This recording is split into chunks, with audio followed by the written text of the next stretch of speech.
Hello student, good morning. Myself Rupesh Kumar. Welcome to my YouTube channel Medhavi Classes. In this video, I will discuss about class 12 subject chemistry, unit 16, chemistry in everyday life. नमस्कार छात्रों, मैं आज class 12 subject chemistry unit 16 दैनिक जीवन में रसायन के की concepts यानी चैप्टर के महत्वपूर्ण कंसेप्ट्स को समझाने जा रहा हूँ। तो नंबर 1 में आता है सबसे पहला एंटीपायरेटिक्स यानी ज्वरनाशक। तो आइए देखते हैं एंटीपायरेटिक्स ज्वरनाशक किसे कहते हैं। वैसा रासायनिक पदार्थ जिसका उपयोग ज्वर में ताप को कम करने के लिए किया जाता है उसे एंटीपायरेटिक्स कहते हैं। यानी एंटीपायरेटिक्स ज्वरनाशक किसे कहते हैं, तो वैसा रासायनिक पदार्थ जिसका उपयोग ज्वर यानी फीवर को रिड्यूस करने में, फीवर के टेम्परेचर को रिड्यूस करने में उपयोग किया जाता है, जिस मेडिसिन को उसको बोलते हैं एंटीपायरेटिक्स। 2 नंबर में आता है एंटीसेप्टिक यानी वैसा औषध जो सूक्ष्म जीव को मारता हो तथा इसकी वृद्धि को रोकता है, बिना जीवित ऊतकों यानी बिना टिश्यू को हानि पहुंचाते हुए उसको एंटीसेप्टिक कहते हैं। एंटीसेप्टिक यानी प्रतिरोधी, यानी those medicine which kill the bacteria without harming the living tissue is called antiseptic. Example है tincture of iodine and Dettol. Now अब है 3 नंबर में एंटीबायोटिक यानी प्रतिजैविक, वैसा रासायनिक पदार्थ जो सूक्ष्म जीवों की जीवन चक्र को बाधित तथा नष्ट करता है उसे एंटीबायोटिक कहते हैं। इंग्लिश में डेफिनेशन क्या होगा, दोज मेडिसिन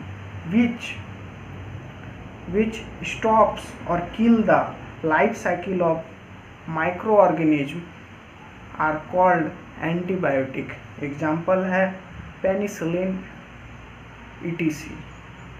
अब नंबर 4 है बृहत प्रास प्रतिजैविक। इंग्लिश में क्या बोलते हैं, ब्रॉड स्पेक्ट्रम एंटीबायोटिक्स, वैसा प्रतिजैविक जो विभिन्न प्रकार के हानिकारक सूक्ष्म जीवों को नष्ट करता हो उसे ब्रॉड स्पेक्ट्रम एंटीबायोटिक्स कहते हैं। एग्जाम्पल है टेट्रासिलिन etc। इंग्लिश में डेफिनेशन इसका क्या होगा, those antibiotics which kill all different types of harmful microorganisms are called broad spectrum antibiotic।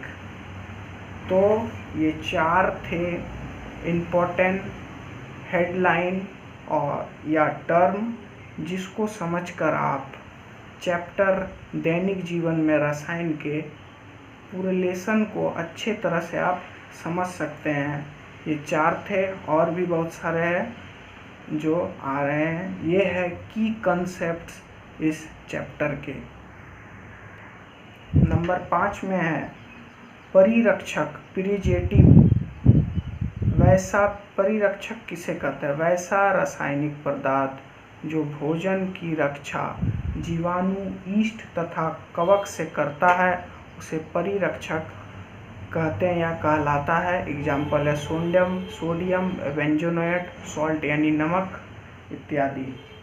तो परिरक्षक किसे कहते हैं, ऐसा रासायनिक पदार्थ जो भोजन में ईस्ट, कवक एवं जीवाणु उत्पन्न ना हो, वैसा रासायनिक पदार्थ को क्या बोलते हैं, परिरक्षक।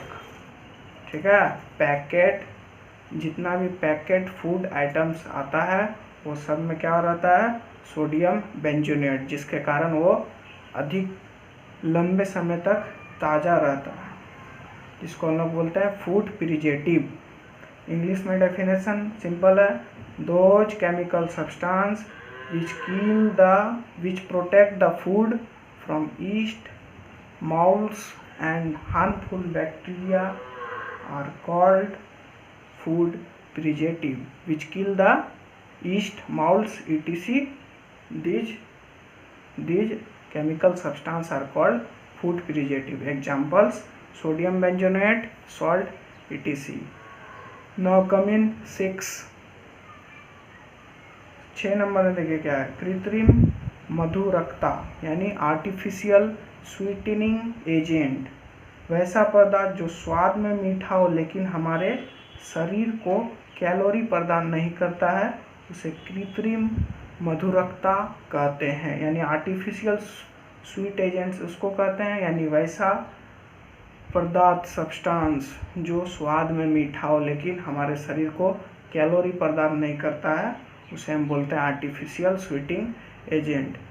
ये सब्सटेंस का अधिक उपयोग वैसे मनुष्यों या जीवों या जनरली आदमी यूज करते हैं जिन्हें शुगर यानी डायबिटीज होता है, वे यूज करते हैं किसको, सैक्रिन को, एस्पार्टिन को, ताकि उससे उन्हें स्वाद मीठा मिल रहा है परंतु कैलोरी नहीं मिल रहा है।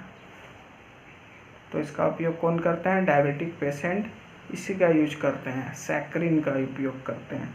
नाउ इन 7 नंबर, डिसइफेक्टेंट विसंक्रामक, वैसा रासायनिक पदार्थ जो सूक्ष्म जीवों को शीघ्रता से मारता है, उसे डिसइफेक्टेंट कहते हैं। यानी इंग्लिश में डेफिनेशन क्या होगा, those chemical substance which kill the microorganism fastly are called disinfectant. Disinfectant यह जीवित ऊतकों टिश्यू के लिए हानिकारक होता है। These are the harmful for living tissue, this kill the living tissue, so the disinfectants are harmful for living tissue. यानी disinfectant living tissue के लिए हानिकारक है। इनका एग्जाम्पल क्या है, फिनोल एंड ब्लीचिंग पाउडर। तो ये 7 इम्पोर्टेंट हेडलाइन और टर्म्स थे जिन्हें आप समझकर दैनिक जीवन में रसायन यूनिट को अच्छी तरह से समझ सकते हैं। ये